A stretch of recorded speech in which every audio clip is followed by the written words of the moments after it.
Welcome to Let's Get Into It. I am your host, Sherelle Higgins. Let's Get Into It is a safe space to have real conversations that are meant to uplift, encourage, and let you know you are not the only one dealing with life. Each episode of Let's Get Into It is designed to provide illuminating and thought-provoking information on a variety of topics. In fact, no topic is off limit. If you would like to see a topic discussed, please feel free to make a recommendation. My special guest and I will have a great time discussing topics that the mainstream media wouldn't dare discuss. We will bring these conversations to you with an open mind, respectfully, from different perspectives, and most importantly, with love. Thank you for joining me and my special. Hello, everybody. Today is April 17th. I am Sherelle Higgins. I am the host of Let's Get Into It. And before I introduce my guest, I just want to go over a couple things. One is it is 2 days after tax day. I hope that everybody has filed their taxes or at least asked for an extension. And even if you ask for an extension and you anticipate that you owe, that you still need to pay it by April 15th. So hopefully you did that and got that taken care of. I know tax time is really a stressful time for me. And so I'm so glad that that is behind me.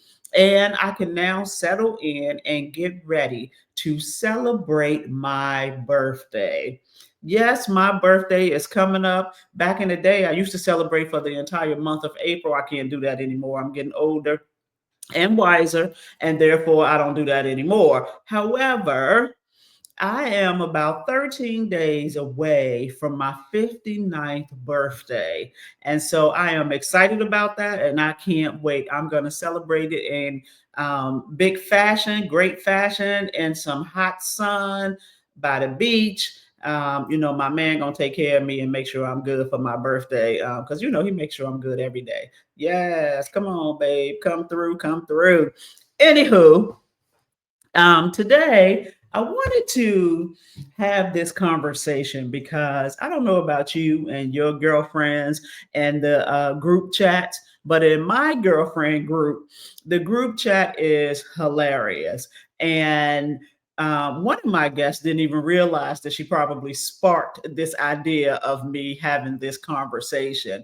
But she was talking about in the group chat being a mom at this point in her life to a young child. And so we're going to have that conversation. Depends on, where you are in life and what you thought when you was growing up, what you saw, really determined whether or not you wanted to have kids. If you wanted to have kids, did you have any challenges with infertility? If you did, what did you do? If you didn't, how did that work out? I know for me, I had my first child when I was 31. And I thought that was a great age because when I was growing up, I always said I never wanted to have kids. But I love the girl and the boy. So in case, they watching, I got to say that out loud because, they'll start clowning me in the comment section and just carrying on. So anywho, but now that they're here, I love them to death or to life or to the moon and back, whatever this new saying is that we're talking about, how much we care for our kids. And so we want to keep that in mind as we navigate this conversation, talking about just two. I know there's many, many, many women out there who waited for whatever reasons to have kids later. And so these two ladies, they are in their 50s and they look fabulous because black don't crack. And they have young children. And so, we often laugh about where they are in life compared to some of the other of us in our group whose kids are young adults at this point. However, I am going to bring to the stage my two girlfriends. My first one I want to bring to the stage is Melinda. Melinda, come on to the stage, girl. How are you? Girl, I'm here. I'm hanging in there. I'm tired, but that's my perpetual existence. Functioning on gas. On fumes. And I also want to bring to the stage Crystal. Come on, Crystal. How are you? Thank you all for coming and Hey, on this I'm show. here. So Crystal sparked this idea for me. She probably don't know that, but she sparked this idea for me, and I was, like I'm always thinking about, who I can have on the show. What can they add? How can we make it interesting? How can we make it fun? And so Crystal had put something in the group chat, and I was like, "Bing, ding, ding, ding!" I was like, "That's the topic." Women or even men in their 50s who have young children, and how different it is than when, say, I had my kids. My youngest is 22. So, yeah, I'm way beyond the young children phase. Thank goodness. And so, thank you all for coming on the show. So, I would like to start with this, just so that we give the audience some idea of who you all are as women. First, Melinda, how old are you? I am 51. And you Okay. see, I had to think about that because I'm over 50. So now you got to start counting. But yes, I'm 51. Okay. And how old are your babies? 11 and 13. Woo, preteen stage. Okay. Woo. And the teenage stage. Okay. And Crystal, how old are you? I'm 53. Just turned 53 and then March. And how old is your baby? She's 8 years old. Yeah. I love that because we all have different journeys into motherhood, right?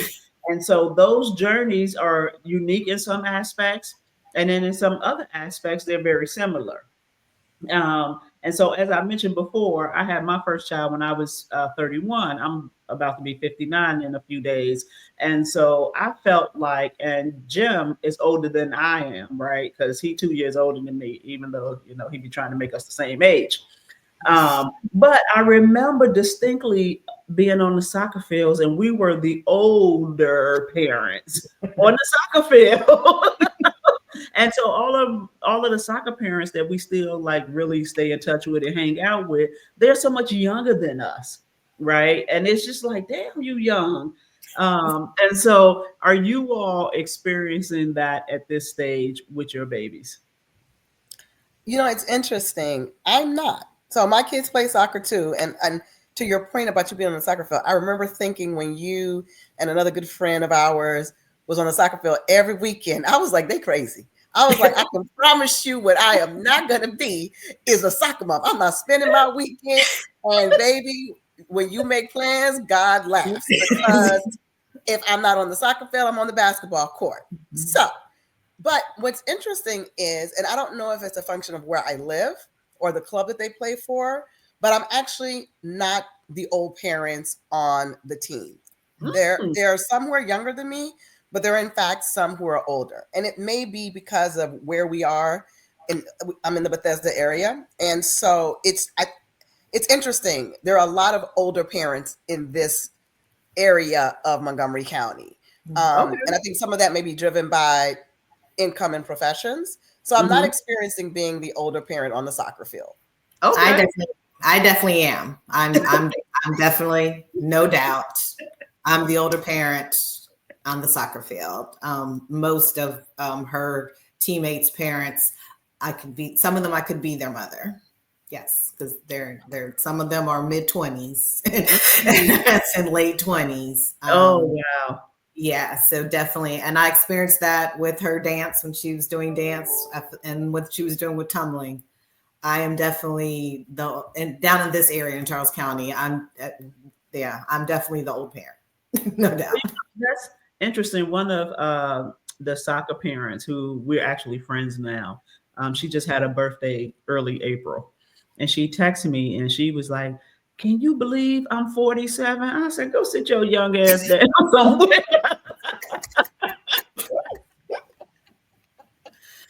Yeah. I'm impressed with that.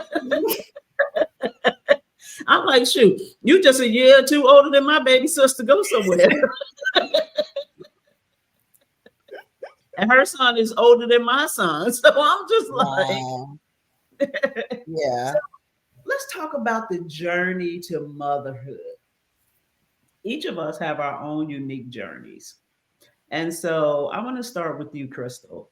Let's talk a little bit about what your journey looked like into motherhood, because I think that really kind of frames the picture as to why you are 53 with an 8-year-old.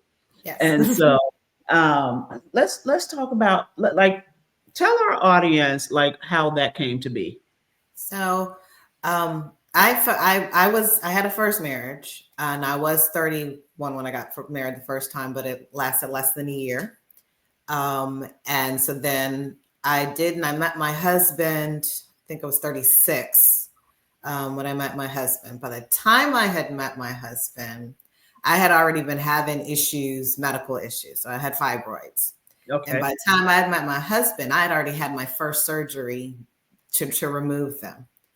So then once I met my husband, we started dating. We got married. When we got married, I was 39, right? I think, yeah, 39. By the time we got married, and then I had to have a second surgery. And after that second surgery is when they had the sit down talk with me and was like, you're not going to be able to carry a child. So we had talked about it, and I was like, nope. They said that's just not going to be able. I'm not going to be able to have a child. He had also had a vasectomy, so he would have to have that reversed, which we thought about. We were like, oh, have reversed, and then I could. But then once it said, that's 2 ways of like, no, this is not meant for you to carry a child and bring. So that's when we went and looked into adoption, and so we started the road to adoption, and the road to adoption took about 4 to 5 years. Oh, wow. Yes. So like I said, I was, by the time when this opportunity came up with me adopting Tristan, her birth mother was pregnant with her. I was 44. Yeah, I was 44. And we talked about it. I was like, I'm going to be the whole parent. I know I'm going to be the parent. This is my first child. Do I really want to do this? But I did. I wanted to be a mother, and I felt like I had mothering kind of, I've always felt mothering type of person. So I wanted to have children and be able to raise children. So we adopted her. I was 44, and I always said I was 50 with a 5-year-old. I just been on this journey. And I know, like I said, being older is just physically is so much different than when you're when you're in your 30s. Mm-hmm. So when you got that toddler running around and you got to run behind them and just them wanting to always be up under you and do everything with you. And why can't we do this? Why can't we do that? That's been the journey of being an older mom. But I love my baby. So I don't regret this journey that I've gone on. Understood. Melinda, let's talk about your journey and how you became to be a mother in her 50s with preteens. So I never planned on being an old mom. I had a whole plan. I was going to be married and rich and a mom and done by 30. And I told you about God and his plans. So anyway, my plans and how God constantly laughs. That didn't happen. I didn't get married. I didn't meet. I've known my husband since we were 17, but we didn't date. We didn't start dating until I think I was 35. I think we got married when I was about 37. Prior to him, I think when I was in law school, I had a cyst on my ovary. And I went in for surgery, and they diagnosed that I had endometriosis. I didn't know that I'd had any issues. And so I remember coming out of the surgery and the doctor saying to me, so it's not that you can never be a mother, but we highly recommend that you never try to get pregnant naturally because you're at high risk for an ectopic pregnancy, which if it first ruptures and you don't know, you could die. Mm-hmm. So early on, I was just like, well, then how am I going to have a baby? And we can do IVF. And I was like, well, I'm deathly afraid of needles. So guess who's not doing IVF? I'm not. There are a lot of kids that need to be adopted. That's what I'm going to do. So I had made this plan before I, had met my husband and all of that. And when I met him, started dating him. So we started dating. And then at one point, I think I had even made peace with the fact that maybe I wouldn't be a mom, despite the fact that I always wanted to be one. But I was like, yeah, it is what it is. Moving on. But then his family started asking, oh, when are y'all going to have kids? Well, his family didn't know that I had these fertility issues. So they're asking these questions, not realizing sort of the sensitive nature around it. So I'd said to him, well, if you really want to do this, we can adopt. So we made the decision to adopt because I was like, I'm not built for IVF. And our adoption journey actually went very quickly. I think we decided in November, and April 21st, 2010, not even 6 months later, our son was born. And as you both know, I don't think this is a laughing situation, but God and his plans. 6 months later, he tragically passed away. And I remember just feeling like the floor had been ripped from underneath me. And I remember thinking, I still want to be a mom. I'd had the experience of such a short period of time. And I felt like there was so much more that I wanted to do. But I also remember thinking I could never ask another woman to trust me with her son, with her child. I wasn't there when he passed away. I wasn't there. It certainly was not my fault. But if you've ever lost a child, you still feel a sense of guilt for having not been able to save them. As irrational as it is, right? Like I wasn't there, right? But I remember feeling like, well, I can't adopt again, because how do I look another woman in her face and say, trust me with your child? I had done that before. And I feel like I failed her. I feel like I failed Jackson, even though I knew that there was nothing I could have done differently. And so the woman who said that she would never do IVF, 2 weeks later, called the doctor and was like, I want to be a mom. I can't adopt again. What can you do? And his name was Dr. Kipperstock with Shady Grove Fertility. And I remember sitting in his office and telling him the story of Jackson passing away and crying. And Dr. Kipperstock took my hand and he said, if you trust me, I promise you I'll make you a mom again. Oh. And IVF doctors actually will never tell you that. But he said, trust me and it will happen. And so I did. And my very first cycle, I got pregnant and I lost the baby. I had a miscarriage. And I remember laying in bed and just saying, I just want to win. Like, is God trying to tell me that I'm not supposed to be a mother? Like, I adopted a child. Like, we had just filed the paperwork to finalize it. He passes away. Do IVF. I spent almost down to the last penny that we have doing it. Get pregnant. And then, oops, it's a miscarriage. And I went to see Dr. Kipperstock again. And he explained that I probably had a miscarriage because there was something chromosomally wrong with the embryo. And this was actually probably the right outcome. But to give him one more chance. And I said, Dr. Kipperstock, all I have is this amount of money left. So if this don't work, we all done. I have received the message. And I remember having 4 embryos and I was like, implant every single one of them. And Dr. Kipperstock was like, you are crazy. And I was like, no, I'm out of money. And so he was like, well, we'll see what happens. And I remember I went in and one of the embryos wasn't great quality. And I convinced the doctor to implant all 3. And so I was fully prepared to have triplets.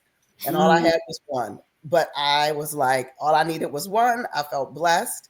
And so that's how I had my 13-year-old by IVF. Fast forward a year later. And I'm like, I don't feel well. Is this what menopause feels like? Falling asleep. I eat, nothing don't feel right. I remember telling my husband, I'm gonna have to go to the doctor. I was like, it's true what they say. As soon as you turn 40, right? Like, I went to the doctor and the doctor looked at me and she said, it's the exact opposite of menopause. And I was like, what is that? I've never heard of it. What is this exact opposite of menopause thing? And she said, you pregnant. I was like, man, you a lie, because I done spent a whole lot of money adopting, having IVF, and you about to tell me that I'm pregnant? I was like, you was a whole lie. I was like, that can't be. So then I panic and I'm like, oh my God, what if it's ectopic? I'm about to die. I got a 1-year-old and I'm about to die. So we rushed to get a sonogram, like literally the same day. She sends me to get the sonogram. And I'm literally laying there trying to be like, I remember I was still litigating at the time and I had a trial coming up. And I was like, I can't reschedule this trial. So okay, so we got to plan this. We shouldn't call it abortion. They call it a termination when you do IVF. And I was like, get it out of my tubes because I got to be ready for trial. And so I'm laying there, and then the doctor, and then the tech goes, it has a strong heartbeat. I said, it has a what? She turned that camera. I was like, that baby looked like it's 9-10 weeks old. She was like, how do you know that? I said, ma'am, I'm an expert. I done did IVF. I can tell you developmental stage. I'm like, wait a minute. Like, I'm going to have another baby? She was like, if you want one, like the poor thing, she was looking at me like, you didn't know what you came in here for? And that would be my 11-year-old who clearly lives by the motto of, I wish you would. And that's how that was her conception. That was her birth. And so that is how I also now have an 11-year-old. And so I've experienced motherhood all three ways. I've adopted, IVF, and I've had a natural pregnancy. There you go. And your story, Melinda, is really interesting because so many women are told that they can't have kids, and they end up having kids naturally once they remove the stress from the process. Mm-hmm. Right. I remember I had been on birth control most of my life because I was bound and determined not to be a mother. I was like, I don't know him like that. I don't know me like that. It ain't happening. I'm not just about to be having no baby by anybody. None of that kind of stuff, right? And so it was me and two of my girlfriends. None of us had kids, but we had all gotten married. And so my one girlfriend had a baby. And then we all started talking about having kids. And I was like, do we need to? Like, is that something I should be doing? Like, okay, so like, what is this really about? Fast forward, I decided, okay, all right, let me see. My mama was worrying me about a grandchild. She, at the baby shower, she had even, you know how when you buy a picture frame, it has a family picture in it? Mm-hmm. She bought a picture frame that had a little baby in it that was Caucasian. And she was carrying it around telling everybody this was her grandbaby. Imagine how she sees into the future.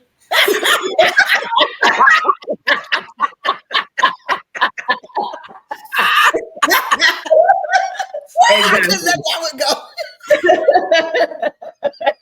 So I ended up, I was like, all right, let's do it. And then after I decided to do it, it took me over a year to get pregnant. And so, at that point, they had started sending me through all of these different processes, checking your temperature, all this old crap. And at some point, I was just like, whatever. If it happens, it happens. If it don't, it don't. And then miraculously, one day it happened. Everything was going well. And then I was about 6 months into it, and boom, out of nowhere, all hell broke loose. I had to go on bed rest. I was on bed rest for the remainder of the pregnancy. Had gestational diabetes. And so fortunately with my daughter, I was able to control the diabetes with my diet. Fast forward to the second one. I was like, I didn't want to have any more kids. I was one and done. I was convinced I was one and done. Went to Cincinnati with a girlfriend. They were having a surprise birthday party for her grandfather. And he was turning 88. And I distinctly remember talking to him, and he was like, so you got any kids? I was like, yeah, I got one, but I'm done. I ain't having no more. He was like, wait a minute, hold on. I was like, what? He was like, if you only have one child, he said, I live out here in the senior citizen community, and a lot of these people only have one kids. And do you know that one child won't even come see about them? I was like, why are you doing that? Because I'm a very logical person. So if you saying something that makes sense, I'm like, So he was definitely saying something that made sense. And thus, fast forward, had the boy. And again, everything was going along well with the pregnancy. And then all of a sudden, I was like 5 months into it, and I had to go on bed rest for the rest of the pregnancy, and ended up with gestational diabetes again. But this time I couldn't control it through my diet. I had to actually take insulin. And so When he finally got here, he is one of very few males in my family. And even in Jim's family is predominantly women. And so of course everybody just kind of catered to him. We always say that Kiki, my youngest sister, and Tasia need to start over with him because that one. And so I'm gonna ask you, because you all are raising Gen Alphas. Are they Gen Alphas?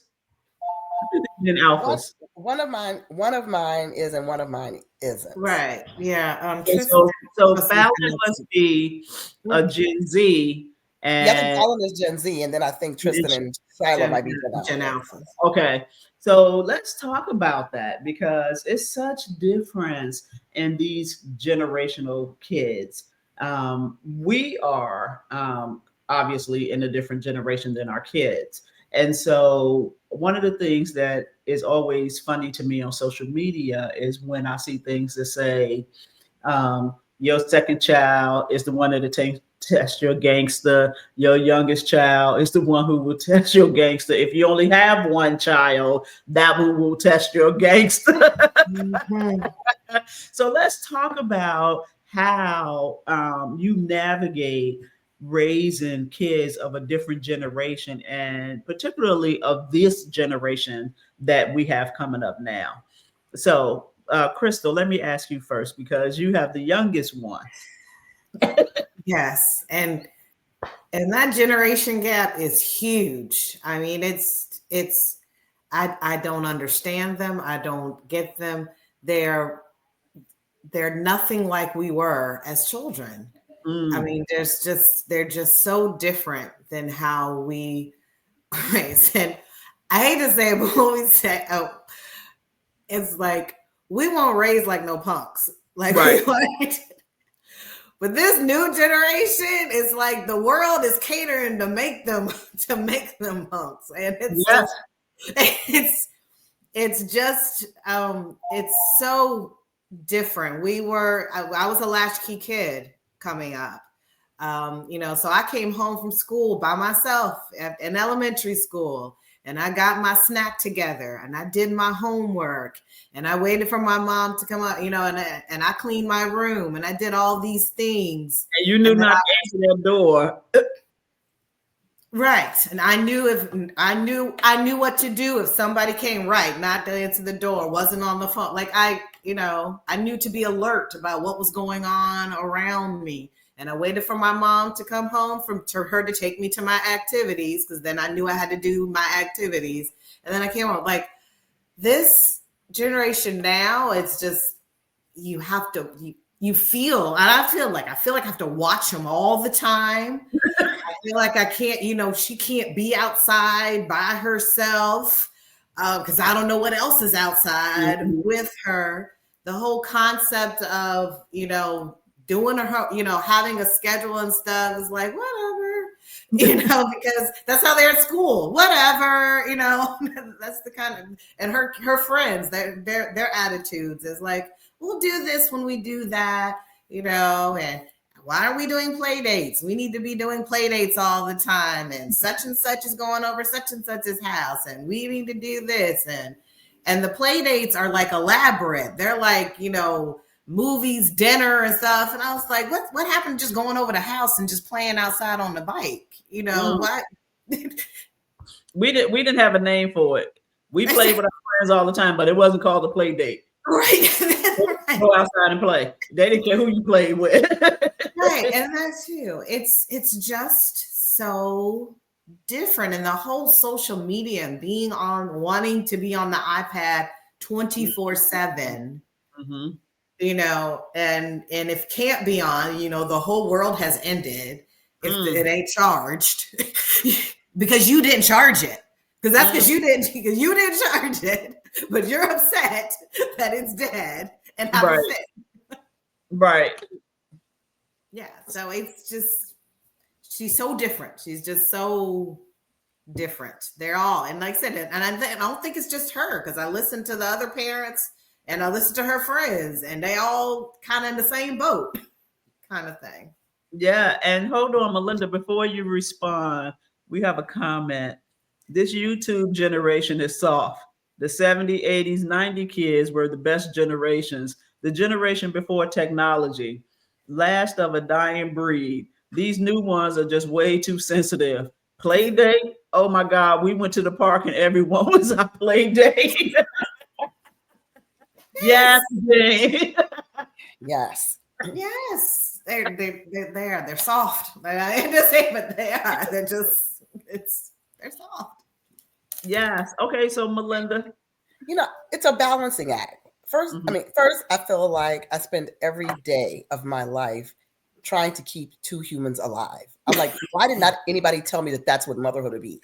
And having lost a child, it's a serious amount of anxiety, right? And so I feel like every decision that I make is about keeping them alive and making sure that they have a good life, right? And it's just this constant battle of first, like, oh my God, I've got to make sure that you wake up and breathe tomorrow. Like that's a huge responsibility. And then adding the fact that they're weak sauce, right? So like my having to make sure that you're alive is like here, right? And so that's different and that's stressful. And I don't know, maybe our parents felt the same way too. I don't know, but I just feel like it is very intense right now in terms of that. And that keeping them alive is just not, I don't know who's at the park, but I don't know who's in the chat group that you want, right? Like I don't Mhm. know, I mean, and it's so many angles of it, yet like every kid, they think they know everything, right? So in your attempt to keep them alive, they're looking at you like you crazy, like I got this, I know how to stay alive. And you're like, no, not really, you weak sauce. You weak sauce, right? Like you ain't really never encountered a problem. Right. On the opposite side, I will You say ain't never though, encountered a problem. right. On the other end though, I will say there is something that I admire about their generation. And I don't know if it's being older that my perspective is different, but I feel like they're smarter Mm, intellectually. I mm, don't, my mom says you were a smart kid. I don't remember being as smart and analytical and as witty as my 11 and 13-year-old. Like mm, the conversations we have, their level to sort of analyze things and opine on things politically, socially. I wasn't mm, doing that at 11 and 13, right? And I don't know if it's a function, maybe it's, you add in, the schools that they go to, but social media, what they're exposed to, right? And mhm, so there is something that I admire about their generation. And when I reflect back on when I was 11 and 13, I was having very basic conversations with my friends. We riding this bike up this hill, we jumping across the ditch. Like they were just very basic living conversations.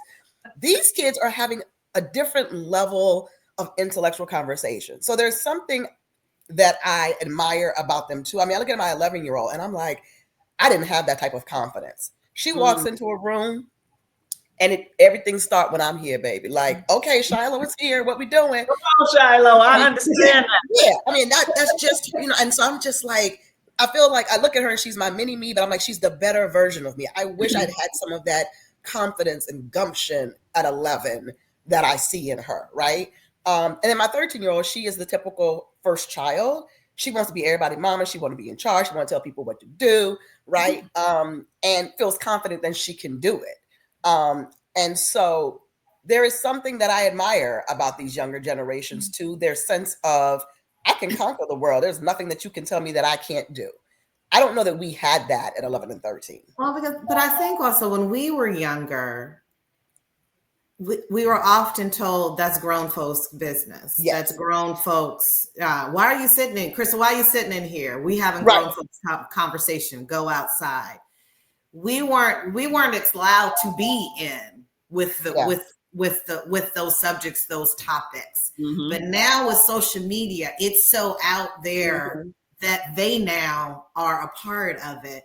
So they are more grown, I guess you could say, or their conversations and what they know which sometimes disturbs me because I'm like, how long are you going to stay a kid? Because so many adult, you want to be so adult and do such adult things.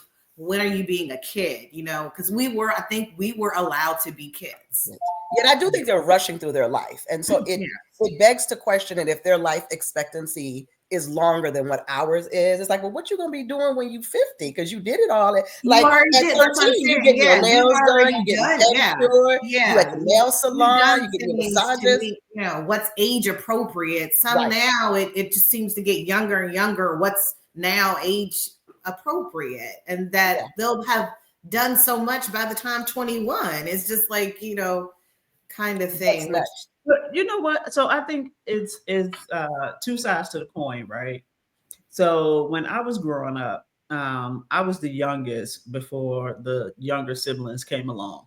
I was the youngest of the teenagers, and I used to always say, I want to go with them.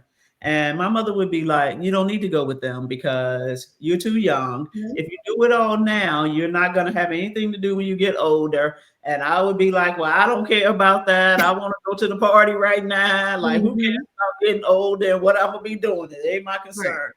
So she would let me go, right? And sure enough, just like she said, once you get older, you know, you start thinking like, I done been there and done that. And it's the same thing with my daughter. She tired as I don't know what. She 27 years old. She go to bed at 6:30, 7 o'clock in the evening. Which is a good thing because now you know she ain't out here making bad decisions, getting in no trouble. But I'm like, girl, at 27, do you know what I was doing? Girl, the party was getting started at midnight. I was kicking it. Not her and her fiance, honey. They be up in there sleep early. So you got to catch them early. But that's because they did so much when they were younger. Because I did use some of my mother's parenting skills in terms of not being too strict. I mean, I was strict when it came to disrespect. Like I wasn't, Tasia said, ain't no shame in her game. Get that sleep, girl, because when you had that baby, you ain't gonna never sleep again. Anyway, Right. I was strict when it came to disrespect, like how you carry yourself, those type of things. But in terms of going out the house, hanging out with your friends, doing that type of thing, I wasn't strict about that, right? Like, and my mother wasn't either. She was always like, you know, you might as well do it now, make the bad decisions now. Maybe, you know, you make some age appropriate bad decisions and you learn from them and you move on. But you know, I think it's just a double-edged sword. And in terms of grown folks' business, I still believe in that. I still believe in grown folks' business. I'm like, and I kind of do. I am too. I'm kind of one of those as well. That it's like everything shouldn't be. You know, they shouldn't know everything. They shouldn't be. You know, leave out the room. I do. I'm kind of like feel like that because I was always the kid that wanted to be in the room. I loved being around, sitting and listening to the adults sometimes. Me and my cousin, Trinette, the two of us. The other cousins would be outside, out playing and stuff. Me and Trinette would be trying to sit in and be sitting in the kitchen. I'm like, what y'all doing in here? And I'm like, because we trying to listen to what y'all talking about. But they'd be like, no, go outside. You know, go ahead. That's none. But now, especially with social media, it's hard. It's really hard to keep stuff from them now. Because so much of it is on, you know, even in kids' YouTube, you know, they be talking about adult. I'm like, what is this? What are they talking about? Why are you watching this? Why are you listening to this? But, you know, she was like, it's on kids' YouTube. So she think it's appropriate for her. Right. I know. For me, I'm not so strict about the grown folks business conversation. And it's because, not that I don't think that there's appropriate age conversations, but what I have noticed, and I think in to some degree it's because of, you know, their peers, their school, most of the ethnic children, Black, brown, right? We are all raised with that grown folk conversation, go sit down somewhere. White kids are not being raised that way, right? That's true. And so it's interesting that I feel like from a school perspective, right? From an analytical perspective, from a being exposed to world events perspective, we tend to be a step behind because we exclude our kids from these conversations. Whereas white parents will have these conversations. We're not talking to them. We're not excluding them from these conversations. We're just not talking to them. Right. So, I mean, that's what I mean. Like they're not there. They're not there to be a part of and to hear and to have an opinion and to voice it, right? Whereas their peers, right, can have these conversations because their parents are fully involving them, sometimes admittedly to a fault. So what I try to do is I try to balance when to have the conversation and what I'm hopeful that I'm able to do is frame their thinking around some of the topics, right? Because they are being exposed to it on YouTube and social media. So they're hearing these certain perspectives. So like my 13-year-old will come and be like, did you hear that they want to do X, Y, and Z? And I have to be like, pause. First of all, stop mimicking and spewing what you've heard other people say. Because here's the nuance side of that. And this is why this is. So I think by allowing some access to it, I'm able to have some conversations and frame the issue in the way that I think it's appropriate for them to be exposed to. And my hope is that so that when they go out into the world, it's not the first time that they're encountering these conversations, these world events. So again, I try to do a lot of balancing. I get it from that perspective, but what I don't get is adults sitting around having conversations and having adult times, right? And the kids are sitting there while the adults are entertaining each other. That's a very different scenario. Yeah, that's a different scenario. Right. And so I'm talking about the scenario of the kids interjecting into adult time. Now we want our kids, of course, to be educated because I will never ever forget this. I remember when Beyonce and Kanye came out with the song "Ego," and Tasia, I was like, "You cannot listen to that song. I got a big ego. No, ma'am. You are not listening to that." Fast forward a couple weeks, we in the car, it came on the radio. She knew every word. What the hell? I'm like, okay, all right. Well, since you're listening to it anyway, look, crank it up. Oh my God. That's how it is with Tristan. Like I'll turn, I listen to a lot of stuff, and I Melinda knows I listen to a lot of what's now, and so I'll be like, okay, I can't listen to this because I don't want her to have it on, so I'll like change it on her else, and then we'll be somewhere and it comes on like out in there, and she know every word. It's like, okay, I won't try to expose her, but clearly she's being exposed to it. Yeah, she's clearly. Me hiding it ain't doing nothing. So but I was also when growing up, my mom was always well, we don't do that in this house. Like that was because I would come home because I went to predominantly white schools growing up, and I was the only Black girl in many of my classes and many of my schools all growing up. And I would come home and I would say something, well, Melinda said this, and Stephanie said this. You're like, well, we won't do that in this house. She'd be really quick to tell me, or we don't talk about this in this house. No, you're not. No, we're not discussing that here. She was always quick to be like, no, that's grown. You're too young for that, blah, blah, blah, and cut it off. It was like, did not care, what anybody else was doing. And I try to do that too. Be like, okay, I want this to be in my household. This is how I want to raise Tristan. But Tristan's also Tristan. Like there's nobody like her. She's a one. Anybody that meets her knows she's a one of a kind type of child. So she being so different from me, and then I just be tired. That is hard to, Girl, because at 50, you be like, girl, if you hit whatever. Yes. Yo, the iPad. Half of the time, I'm like, girl, they don't be trying to be in my conversation because they be in their iPad. Right. I had a whole conversation around them, and they be like, huh? What? You're sitting right here, and they heard not one word of the whole because they in that iPad. Yeah, okay, in it. So let me ask you all this: what have you learned about yourself as a mother at this stage in life? I'm gonna be a teenage mother in my next life. I'm like 13. They're a lie. I am not at whatever. I'm doing it at 13, 15, done. Because at 40, I'm gonna be done with kids and on the beach living my best adult life. I've learned by myself. I thought that I was a patient person. I mean, I did. I felt like I was always the person that was very patient with what was going on. If there was chaos, if things were ants, I'm like, okay, we'll get it through it. It's okay. Things are on. I really thought I was that type of person till I started raising Tristan. And now I know I'm not patient at all.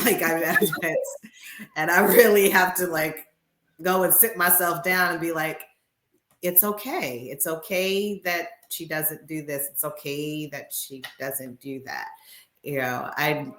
I had to humble myself that I thought, like I said, I thought I could do it all. That's one thing I did. I wasn't so concerned with being old because I just thought I could do it. All through my life, I've always done whenever I've put my, said, I'm going to do this. I said I was going to go to Howard. I said I was going to go to law school. I said I was going to become a prosecutor. I always said what I was going to do, and I went ahead and did it. And so I said I was going to be a mother. So I need to be good at this because I've done it. And, the challenges I've had with her just really like humbled me as a person is that, yeah, I might want to do this great and be the best way, but, she's a whole person, like has her own ideas about what's going on here. So seriously, what I've learned, similar to Crystal, and maybe some of this is why we're both attorneys, right? You do think you can control things, right? And if you have a plan and you execute it, and here will be the outcome. Yeah. And what I have learned the most about myself is my ability. Attorneys too. Okay. Yeah. Well, you're an attorney that didn't become one. So I've always said that about you. I was like, yeah, she better than some people about that. Never mind. But anyway, she's the attorney that didn't become one. Right. But that I live comfortably in the gray. And before kids, I very much considered myself a black and white person, right? It's either this or it's that, right? And now I live very comfortably in the gray, even when, like, to her point that Tristan, like Shiloh is, and really having to accept that I have these dreams, I have these hopes, I have these aspirations about who and what they should be, and yet they're their own people. Wait a minute. And more importantly, Melinda, how they will get there. Yeah. Right. That's more important. More importantly, how they will get there. And I'm a witness. It don't work out that way. It don't. And so learning to live in the gray, learning to live with, I'm going to do my best, and then I'm going to accept whatever the outcome is and sleep well at night because I know that I did the best that I could do with what I have. So when I'm having challenges with your 13-year-old not turning her home, I'm like, you know what? I've done my part. I've made peace with either you gonna be this or you gonna be that, but I've done what I could do. I would have never said that I could find comfort and just sort of release it and be willing to accept that, hopefully with my guidance, that they're going to turn out to be whoever God has destined them to be. And that may not look anything like what I thought either of my children would turn out to be. And so that's what I've learned, I've learned that I can actually live comfortably in the gray. Yes. And you have to, right? Yeah. Because at some point they grow up and they start making their own decisions. And their decisions are not going to be the same decisions that you have for them. And so I'm speaking from experience that at some point you just got to step back.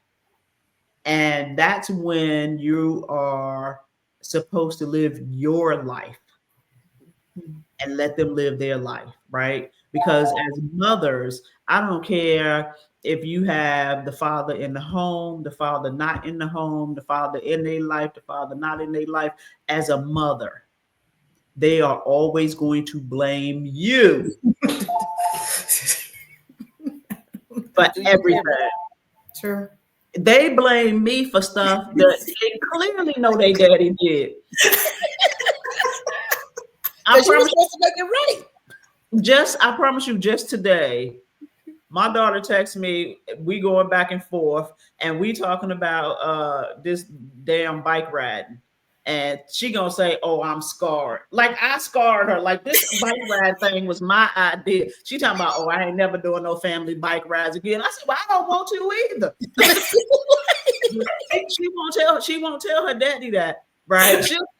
It's all my fault. Everything is my fault. So y'all got that to look forward to. And I'm just like she already talking about, oh, I'm ready to be on the podcast. She talking about our cosign. I did not. Talking about I'm ready to be on the podcast. I'm ready to tell my story. Absolutely.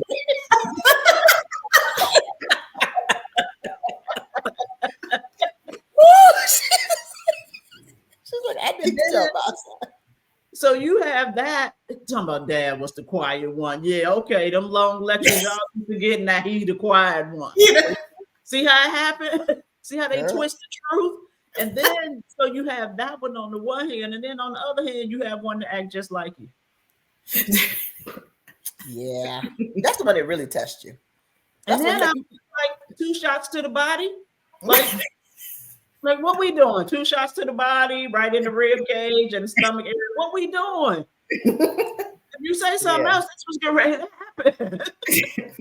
And it's weird because I have 2 girls 2 years apart, and they're both like me in different ways.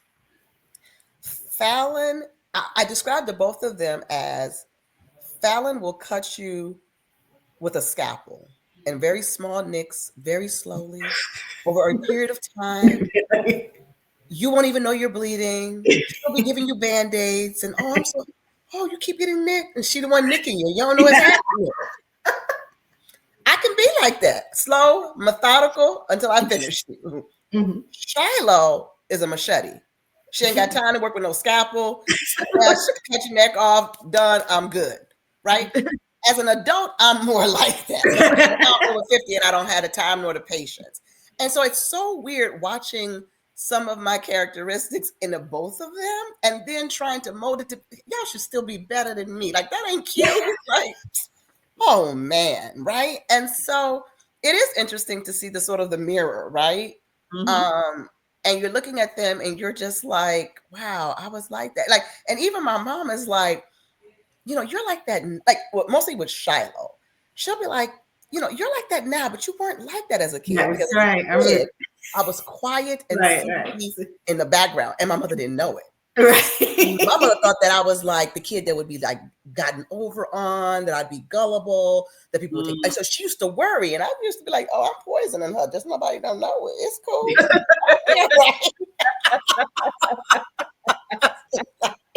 So, Crystal, is Tristan more like you or like Tony? Tony. Okay. Yeah, more like and like, I mean, she's the social butterfly. Yeah. I want to be out, want to talk, want to do everything. Anything that's going on, I need to be the center of it. When I'll make myself the center of anything that's going on. I'm gonna make myself the center. So she's and Tony's like that. I'm more laid back, sit back, you know, kind of person. She's like that. And then some characteristics she just, you know, has that is not like neither one of us, but it's just maybe the Scorpio of her. That's because she's just always sneaky, can be really, really, really sneaky about things, and then will smile in your face, be stabbing you in the back, kind of like traits kind of thing. Yeah, like you got to work. You know, the teacher will be like, "Oh, well, we had some issues with Tristan today," and I'll be like, "Oh, what did she do today?" You know, you know, she's that kid in the class that, you know, everybody. Like, they got a new librarian at the school, and I was talking to her, she was like, yeah, the first day I was like, yeah, Tristan, that's the one I'm gonna have to watch out. She said, I knew it the first day that we were there, and I was like, Tristan's the one. She's the one leading everybody. She's the one everybody's following. Tristan's the one you got to watch out for. And I was like, yep, that would be my child. That's I remember when Tristan took the chair because she wanted it, and on the floor. Mm-hmm. Like, she said, why'd you do that? Well, I wanted the chair. Wanted the chair. Mm-hmm. Like, that's not how that works, Tristan. It works for me. Like, that's fine. That is definitely that's how she is. You know, the world really does revolve around her. She's really one of those that the world revolves around her, and you need to understand that. I understand that completely. Yeah. But when you're tired, like I said, and then the problem, I'm old, so I'm tired. And I'm tired. So it's hard, combating that. It's hard trying to rein that in. It's like now I understand. I mean, my mom was 35 when she had me. So she was 40 when she had my sister. And my sister got away with a whole lot. And I just remember just being like, it's not fair. But now I get it, right? She was tired. Tired, right. And so you just let go. You just be like, you know what? I have released you to the Lord. Like what?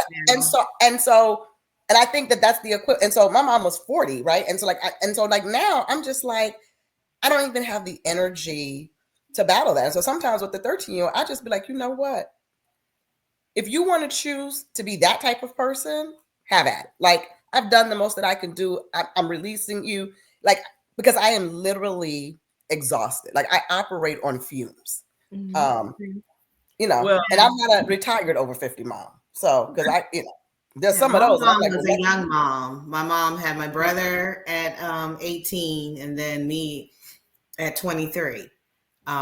So she was a young mom, and she said I was ready. She was like, nobody thought I was ready. She said, because everybody said you're too young, how you gonna, with these 2 young kids. But she was like, I was ready.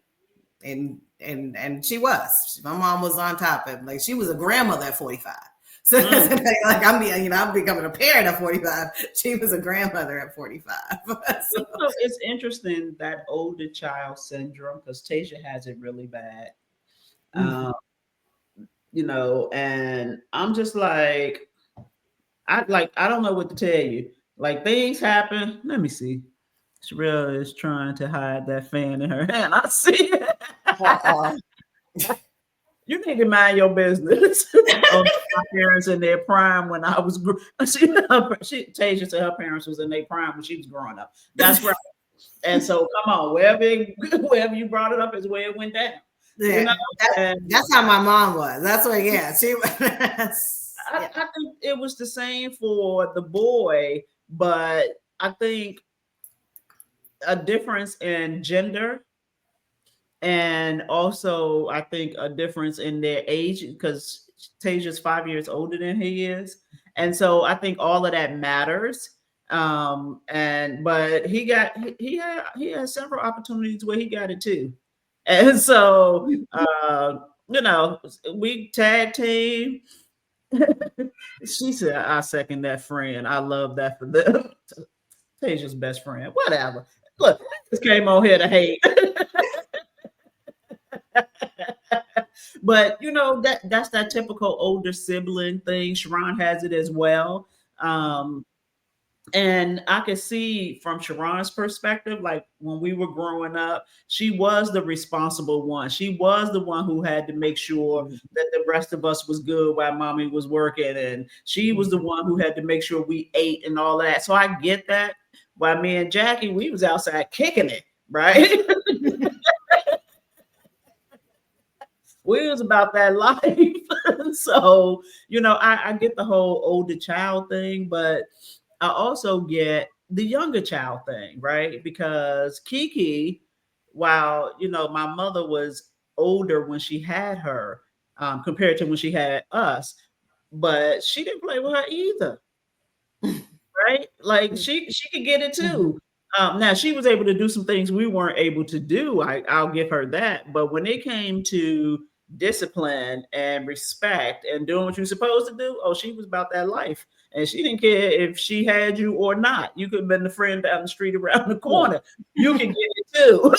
And so, as older parents, my mother, look, back then, this was considered older. She was like 36 when she had my youngest sister, right? So that was old back in 1980. Yeah, my mom was considered an old parent too. Yeah, and I thought back then my mother was, surely she was in her 60s. When I And I'm like, you was only 30 something. Because you was out here parenting like you was old. Exactly. And so as older parents, even like now, even though my kids are young adults, and particularly the boy, because he still live at the house, it's just different with these kids. And so you all's future is what you see over here. Woo, girl, and you young, so I'm scared. Like I'm like, I can't miss a premium on my long-term life insurance plan. I can't rely on these kids. I mean, my youngest, my 11, told me when she had to been 4. Is right. I was watching TV. I don't know. She came in the room from nowhere.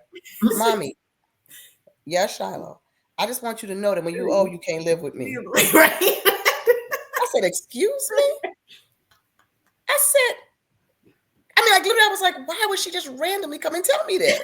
And I said, well, you living with me now. She goes, well, because I'm the kid. I said, okay, Shiloh, whatever. So then Fallon comes in, and I tell Fallon's like, oh, don't worry about it, Mommy. You can live with me. And then I was like, no, because you can't wait to tell me what to do.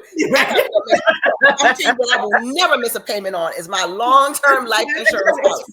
This one told me I can't live with her, and this one is too eager to have me move in with her. I'm not trying to live with neither one of y'all. I'm good.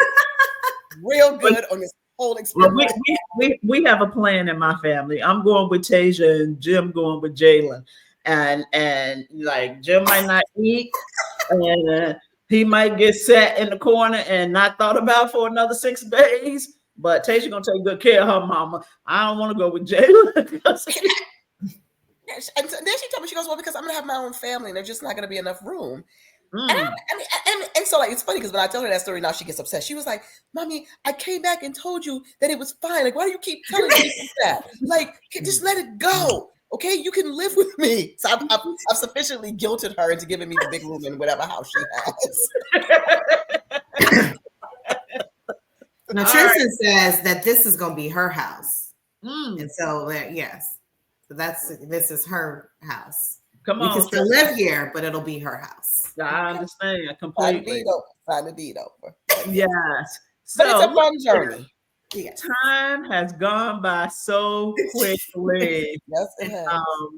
Thank you all so very much for not only sharing your journeys to motherhood, but talking about being a mother in your 50s to younger kids. I know there are so many people in my audience who can relate to that. And some of us are now grandparents, and it's kind of the same thing. I got the grandbabies living in the house right now, and the 3-year-old. Wow. Why? I'm done eating, but why? Why? And that's good. Yeah. No, because if Jay's still with me, then I'll be cooking. Grandpa will be fed. Okay, well, Mac, you can knock yourself out. Yeah, she talking about Jay still with her. She gonna cook for Jim. Okay, well, good luck with that, because he already know his son ain't gonna care if he eat or not, bathe or not, go to the doctor or not. He's gonna be on his own with that. I'm gonna be over there with Tasia and Rayshawn getting on my nerves. Cozy. It's still going to the hair salon, getting myself together. But anywho, thank you all so very much for having this conversation. It is long overdue. We need to have these conversations more, because we are not in this alone. We are all living similar lives and dealing with similar challenges. And sometimes you just got to laugh at yourself, because it is what it is. Tasia said, be careful what you wish for, Mac. Right. Oh, now she want to talk about her daddy. But so anywho, thank you all. Thank you for having. Thank you for having. Thank you. Yeah, thank you. Really. Yeah, nobody recognizes the 50 and over mom.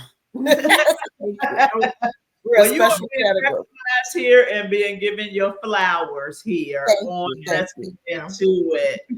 And Kiki talking about right to what Tasia said. See, y'all ain't gonna be clowning my man on this podcast. Don't do that. We've been warning the grandkids that they gonna get their dose of the grandfather soon, and they not gonna like it. But all the kids like, well, we all had our turn. You might as well get. But then they turn around and blame me. So, anywho, it is well after the time I'm supposed to be done. I'm going to ask you all to sit tight for a minute. I'm going to take you off the screen. I'm going to do my what the hell segment, and then we're going to wrap this episode up. In 2 weeks from today, it will be May 1st. It will be the day after my 59th birthday. And so I am trying to decide whether or not I am going to do a podcast that day. So stay tuned for that. I may not, just kind of depends what's going on in my life. Whether I'm going to do a podcast that day. But if not, I definitely have one lined up for the following 2 weeks. And that conversation is going to be very, very interesting because we are going to talk about politics. And so I say to you, stay tuned, stay connected, and stay with me. Thank you, Melinda and Crystal. I'm going to take you off the stage so I can do what the hell. And so I am going to say, what the hell? What the hell are we thinking about when we are raising these kids in 2025? Are we thinking that we could do it the same way our parents did it? It doesn't seem to be working. Are we thinking that we could do it a different way and give these kids a long rope to hang themselves? And yes, they are hanging themselves. And so as parents, how do we overcome the difference between our generation and their generation? How do we navigate this world in such a way that we not only stay connected to our young adults in a different generation and our kids in a different generation, but how do we help guide them, but also be okay when they make their own decisions? I will promise you this. Some of the decisions that they are going to make, you are definitely going to be asking yourself, what the hell? And you're going to do your head like that and everything. And in some cases, you're going to look and you're going to be proud that they made the type of decision that you would have made. But through it all, just know that we too did not always make the best decisions. And yet here we are, we survived. And our parents were asking themselves with us, what the hell? Thank you all for joining me for this episode of Let's Get Into It. I hope everybody have a great evening, and thanks for joining me. Have a good night.